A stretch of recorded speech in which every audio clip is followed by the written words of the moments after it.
Hello and welcome to the Ghosts and Folklore podcast. I'm Mark Rees, and on each episode I investigate a different, weird and wonderful subject. And for this episode I thought we would look at a particularly eerie Victorian ghost story which involves a strange spectre in the sublime Welsh landscape. Some eerie death omens which, if we believe folklore, foretell of doom for those who see them. And if that wasn't enough, an appearance from a regular character on this podcast, none other than the evil one himself. And this is a story I particularly like because it does combine two of my passions. It combines Welsh ghost stories, of course, something I've written about extensively, and it's not very often I can say this, it combines it with another subject I've spent a heck of a lot of time studying, and that is art history. And there are not many stories that combine ghosts with art history. And the reason I've decided to tell you this story now is because we are now in February, Valentine's Day is looming, and the title of this story is A Wild Night by the Romantic Lakes. Yes, A Wild Night by the Romantic Lakes. And I'll be honest, that is quite a tenuous link to Valentine's Day because the only real connection is the word romantic, which in this sense refers to romantic as in the movement. This is more Lord Byron romantic than anything to do with love hearts and cupids. But nevertheless, it's got the word romantic in it. That's good enough for me. And it certainly is a wild night in this story. But anyway, let's get on with the tale and let me explain exactly where this ghost story comes from. Now, as mentioned, this is a ghost story I found in the archives, and it's a story I originally published in my collection of Victorian ghost stories called Ghosts of Wales, Accounts from the Victorian Archives. And all of the stories I included in that were gathered from old newspapers and periodicals and magazines and things which had been published in the 19th century. Many of these stories had gone unseen since they were first published well over, 100, 150 years ago. And that is the case with this story. But this one is quite unique. I've spoken about a few of these Victorian ghost stories now over the last year or whatever it is I've been doing this podcast for. And with this one, what makes it quite unique is that it is a first-hand account which was written by somebody who then submitted it to the paper to be published. So this isn't a journalist going out and interviewing people and sort of writing about things in a second-hand way. This is very much one person's personal experience, and what makes it more interesting, again, for me in particular, with my passion for the arts, as I'm sure you've picked up on, again, over the year or so I've been doing this podcast, but it was written by a man whose name was published as W.G. Shrubsole. Now, the name W.G. Shrubsole might not mean much to many people. It didn't mean a great deal to me when I found it. But after doing a little bit of detective work, because it's quite a unique name, there can't be that many people with the initials WG and the surname Shrubsole who were hanging around Wales at this particular time in this particular place. And I discovered there was a Victorian landscape painter of some renown. I mean, he's not Turner or anything, but someone who didn't do too badly for themselves. And their name was William George Shrubsole. So that fits very nicely with the name that was included. He was in Wales at the time. We know this. He wrote of his time here, and he painted Wales. That's the best evidence. We've got the paintings of his time here. And while this letter does not specifically say he was the painter, William George Shrubsole, I am sure, as will become apparent to you as I tell you this ghost story, that this is clearly a man with a keen eye for, again, the sublime beauty of what he was looking at, to that romantic scene he was capturing in his words, in this ghost story, and in those paintings. So, as far as I am concerned, and I cannot prove this conclusively, but as far as I am concerned, this account was written by the Victorian landscape painter William George Shrubsole, and whether you agree or disagree with me, just go with it for the sake of this podcast, and we can argue about it afterwards if you think otherwise. Now, Shrubsole was known to have relocated to Bangor in the north of Wales in the 1870s. And the opening paragraph of his letter, of this ghost story, and again, to reiterate what I was saying about, I think his choice of words does show that this is a man looking to capture the rugged beauty of the place. He said, "I had been staying during the autumn of 18-something at a cottage situated on the shores of the most romantic lakes in Wales. I grew so charmed with the place that I prolonged my stay until the beginning of December, and was amply rewarded by the wild beauty of effect which the scenery around ever presented." As I said, this is certainly a man who knows how to present the romantic certainly in words, and I think on canvas as well. Now, as he wrote, he extended his stay. He was loving it in Wales so much, he extended his stay. Little did he realise, however, that not only would he see more of this country's wild beauty by doing so, he would also see something of a more otherworldly nature as a result. It was towards the end of his visit, and again I'll quote because I think he does such a wonderful job of his words are so evocative in setting the scene that there's no point me rewording them. I might as well just quote him again. And on the night this supernatural incident occurred, he tells us that, "On a moonlight night, I became the observer of what to me at the time seemed a strange, but by no means supernatural manifestation. It was only by the light of what I afterwards heard that my experience assumed the complexion of the supernatural. And as at the time I was unexcited in mind, and not in expectation of any manifestation from another world, I am plunged in difficulties whenever I attempt to account for it by natural causes."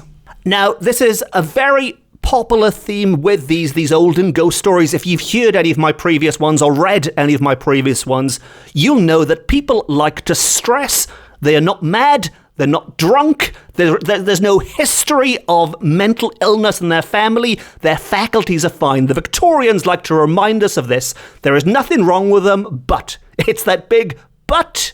I've got something strange to tell you. He also tells us that he did not realise what was happening was supernatural until afterwards, which would explain why, during the events, he might have acted perfectly normal. It wasn't until he reflected that it dawned upon him that maybe that was a little bit weird. And just to wrap up that little bit about him stressing that he really isn't mad, he tells us that had my mind been in a state of highly wrought tension, I could easily account for the vision, so it's a vision that we're dealing with, by relegating it to that class of sensory illusions to which we will know mankind is susceptible, and of which I myself have, on more than one occasion, very striking examples. Oh, the more he protests, the less we believe him, isn't it? It's a bit like Scrooge in A Christmas Carol, where when he first sees Jacob Marley and he says, you may be an undigested bit of beef, a blot of mustard, a crumb of cheese, and so on and so forth. But as we've established, he is about to tell us a story of the time he saw some kind of vision by the romantic lakes in Wales, and he has stressed that his brain was in perfect working order at the time.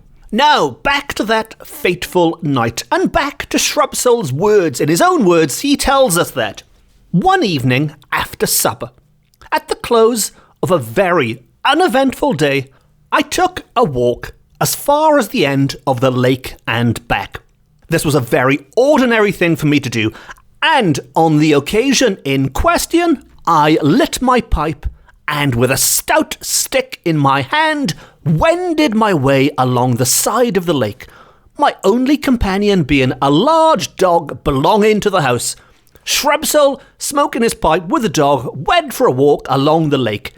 It was blowing up for a wild night, always a good sign for a ghost story. The wind was blowing up for a wild night, and now and again a gust swept down from the hollows of the hills with a violence that made me pause in my walk and steady myself and caused the surface of the lake to be whipped into temporary commotion. The moon shone fitfully through the driving clouds, and ever and again there came a soughing from the towering crags around, strangely wild and human, as if the spirit of the wind were mourning amongst them. See, there's no ghosts yet, and it already sounds like the perfect gothic ghost story. He's already talking in those words, but nevertheless, let's carry on. At last, I reached the end of the lake, and giving a long look behind the dark, dreary moorland, turned to retrace my steps towards the cottage. For some time, I made rapid progress homeward, noting the wonderful way in which the patches of moonlight chased each other up the side of a steep mountain on the opposite side of the lake, until I was nearly halfway back to the cottage. At this spot, the road formerly went round a point of land jutting into the lake, covered with huge masses of rock piled high, one above another. When I reached this place, the moon became densely overcast with clouds, and it suddenly grew so dark I could scarcely see the wall on each side of the road. I'm sure you can also feel the tension is being racked up now. He went for his walk, he set the scene, there were spirits blowing in the air, but now a strange darkness has descended on him in this particular spot jutting into the lake. It was there that, he tells us, the dog, some few yards in advance, and I called him, intending to stop for a minute in order to fill and light my pipe, hoping too that the clouds would soon break again. A clever idea, really. I mean, if you can't see where you're going, you might as well stop for a break, smoke your pipe, and hope the moon sorts itself out, hope those clouds move, and you can see again. But the dog, instead of returning my call, gave a short howl, which, a few moments later, I heard him repeat at a greater distance. So it was that dark, he could not even see the dog in front of him. The dog was howling in the distance somewhere. He was evidently making for home as fast as possible. So the dog wasn't just ahead of him somewhere, the dog was running away from him somewhere. Nevertheless, Shrubsole concluded that he must have trodden on something or hurt or cut his foot. So he wasn't spooked, he was injured rather than terrified of a ghost. As for Shrubsole, he was more concerned about his smoking. Leaning against the wall, I struck a match and, shielding it with my body and hands from the wind, succeeded in lighting my pipe. And then again, the moon began to break through the clouds, and I paused for a few seconds to watch the light stealing across the water. Again, a wonderful imaged picture in your mind, going back to these gothic ghost stories, but of the moon and no other illumination for miles around on that lonely walk home, just the moon lighting up that vast romantic Welsh lake. Suddenly, at a few yards distance, I saw the figure of an old man, his hair flying in the wind, and he stooped forward to lean upon the handle of a spade. I was startled, for the old fellow came so suddenly into view that it seemed as if he must have dropped there from the clouds. This old fellow had appeared from nowhere. And so Shrubsole did what anyone would do under the circumstances. He attempted to start a conversation. I hailed him with a shout of, "A wild night this." Not a bad way to start a conversation, I guess, if in the middle of the night when someone appears from nowhere. A wild night this. But anyway, the old man gave no reply, but slowly turned his face up towards mine. So this old man was stooped over, but now he slowly lifted his head and his eyes, which looked at Shrubsole. The moon gleamed out brightly for an instant, and I saw a pair of hollow, sunken eyes set in a face so full of a kind of weary despair, of a hungry disappointment, that I was shocked. And for a moment, I had a slight feeling that there was something. Now notice here, actually, this is me butting in quickly into his trail of thought, but after telling us at the start that it was only afterwards he thought there was something weird going on, we get an inkling here when that old man looks at him. He definitely thinks there's something strange about his appearance. But anyway, back to the narrative. What could he be doing there, he thought. But I had no time to lose. It was getting late, so, with a good night shouted in the local vernacular, he tells us. I mean, I don't know if he means as in he shouted it in Welsh, as in North Star. But anyway, he shouted goodnight in the local vernacular and turned towards home once more. A few paces further on, I looked back, but the old fellow was gone, had probably moved into the shadow of or behind some rocks. Putting my best foot foremost, I soon reached the cottage and found the kitchen tenanted by 3 or 4 people from neighbouring farms. As he walked in, "Dear me, mister," said the good woman, "we have been quite anxious about you, sir, since Toss came in without you. Something seemed to have frightened him." Now, I should explain here, because this isn't mentioned earlier in the story. Toss, which is spelled T-O-S, just the one S. T-O-S is the name of the dog. Maybe that was a common name for dogs back then. But since Toss came in without you, something seemed to have frightened him. To which Shrubsole replies, "Oh, I am all right," I replied with a laugh. "Can you tell me who the old fellow is I saw along the shore of the lake with a spade?" And he tells us that I shall not forget the effect of my simple query. Every eye turned on me with a ghastly stare. The men turned pale, and the woman sank into a chair. One of the men turned to another, and in accents that seemed dry and forced said, "He has seen the digger of 40. And after discovering that he had seen the digger, their tongues were suddenly loosened in that room. And this flood of Welsh language words came out, and in vain he tried to understand what they were saying, but he failed. I could only catch a word here and there, but they soon departed after many pitying glances at me and much ominous shaking of heads.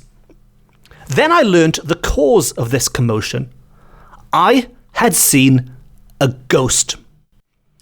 Now, I'm sure we all expected that big reveal because I started this episode by telling you this is a ghost story. But at this point, the penny drops. I had seen a ghost. The figure of the old man was that of one who had died several years back. During his lifetime, he had been remarkable for the penury of his habits and was said to have, on more than one occasion, taken the most relentless advantage of people in monetary difficulties. Now, this is a coincidence, actually. This is me butting in again. But when I spoke of Scrooge earlier, This man is in fact described as something of a real-life Scrooge, a real-life North Walian Scrooge, and it is said that his greedy and his miserly habits became all-encompassing. It took over his life. This greed was so strong, and it assumed the form of a hallucination by the end. And he believed there was vast treasure buried at, again, Foti, the place where he was seen. At all hours, the old miser might be seen there digging in different places in spite of wind and weather. And he would often be heard muttering with someone he seemed to imagine was at his elbow. So it soon got reported that he was in league with the fiend, and he was avoided and detested by the neighbours more than ever in consequence. Now, just to unravel that slightly in case the Victorian language isn't too clear, but by at his elbow and talking, they seem to think he was talking to someone who was next to him that nobody else could see. And when they say the fiend, of course, to these people, the God-fearing Victorian Welsh people, this was very much the devil himself. They thought that he was in league with the devil, he was talking to the devil, and presumably the devil was helping to direct him and telling him where to dig in order to find these riches he believed were out there somewhere. Anyway, back to the story, and at last, one stormy day, a fisherman found the old man's dead body at this spot, with his spade still grasped in his hand. The discoverer ran in alarm to the nearest farmhouse to inform the people of the miser's death, and a party of men soon made their way to the spot where the fisherman had left the body, but it was gone, spade and all, and never a trace of it was seen again. So we have somebody reporting that the miser had finally died, but their body had been, stolen, magically disappeared, so got up and walked off of its own accord. Whatever was going on, nobody knew. And sometime after that, what was stated to be the handle of the old man's spade was found in an almost inaccessible hollow of the neighbouring mountains.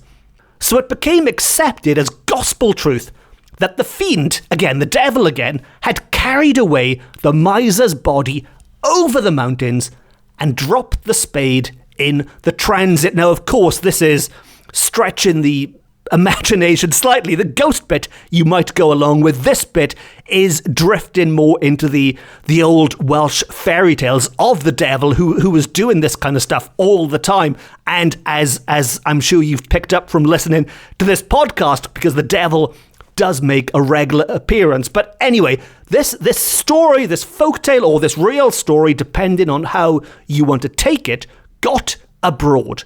Again and again, it was verified, and the ghost of the old miser from time to time appeared to several people. And we are going to tie this in to another little bit of Welsh lore here, but it was said that after appearing to these people, he served as a portent of the direst calamity to each individual who saw it. So what began as a straightforward ghost story has been mixed up with the diabolical deeds of the devil, and now we are back into death omen territory, another popular topic on this podcast.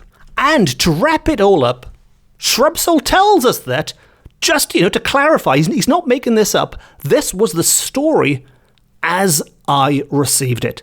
And its truth was corroborated by many people living in the locality. Had it been told me before I saw the figure by the lake, I should have simply thought the apparition the figment of my imagination. But at the time I saw the old man, I knew nothing of him or his history. So I cannot account for the vision by any process of reasoning, and I am driven to the conclusion, as Shakespeare says, And again, this is a very, very popular quote in Victorian articles dealing with the paranormal. To quote this Shakespeare quote, and that is, "There are more things in heaven and earth than are dreamt of in our philosophy." And I agree wholeheartedly. And that brings me to the end of another eerie little Welsh ghost story. A particularly romantic one, I thought. Well, okay, it wasn't romantic at all, but what do you expect? I am sure you would have been very disappointed if it was a romantic ghost story. It would have been rubbish. But as always, if you have enjoyed that romantic tale and you would like to not miss any of the other romantic tales which are coming up, there's one every week, then please consider hitting the subscribe button. And as always, if you have any ghost stories of your own, be they really romantic like that one, or not romantic at all like all the good ones, then please get in touch, let me know. I'm quite easy to find online. Just do a search on a search engine or on social media for Mark Rees, and put the word journalist or author in as well, and you'll find me easy enough. There are some other Mark Reeses out there. You don't want to confuse me with the footballer or anything. And we can have a chat online, even if it's just to say hello. And on that note, it just leaves me to say thank you very much for listening. Diolch yn fawr iawn am gwrando. I've been Mark Rees. This has been my Ghosts and Folklore podcast. It's the best, it's the beautiful, it is the only Ghosts and Folklore podcast beaming to you from Wales to the world. And I hope each and every one of you get 1 million Valentine's Day cards. Until next time, Nosta.